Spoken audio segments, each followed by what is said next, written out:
gamay sa Ginoo. Dili jud ka maalok. Dili ka mabalaka. Kaya nga naman, ang Dios naghawid nimo.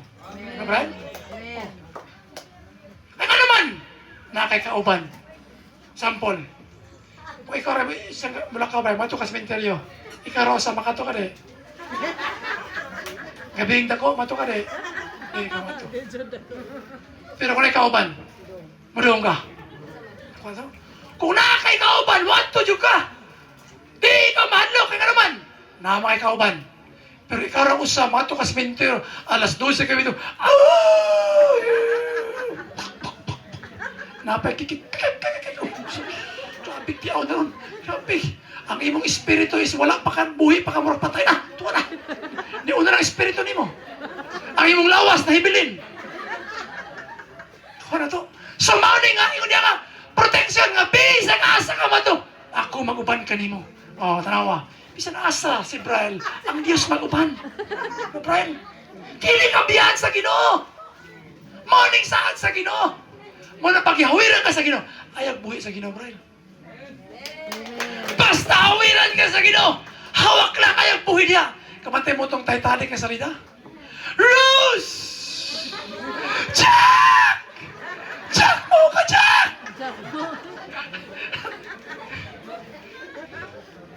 Ingat, sir. Rose, pagkadangag ni mo, Rose. Ingat po si Jack. Ayaw pa nga na, Rose.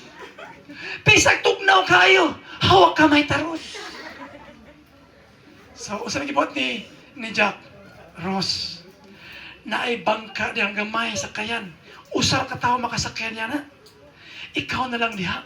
So, usa gibot ni Jack. Sakay diya si Jack, nagpakasakripisyo. Nagpakatugnaw siya.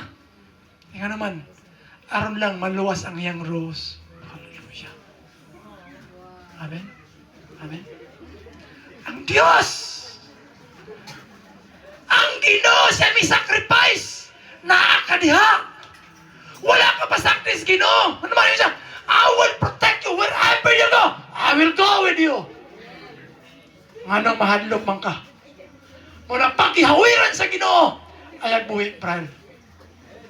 Nga naman, gihawiran ka sa Ginoo. Amen. Morning saat sa Ginoo. Mauna nga, paghihawiran ka sa Ginoo, ayan nagbuhi. Ayan nagbuhi, Brian. Tuloy-tuloy ito ni Brian, ha? Tuloy-tuloy. Brian? Okay, salamat. Namug na.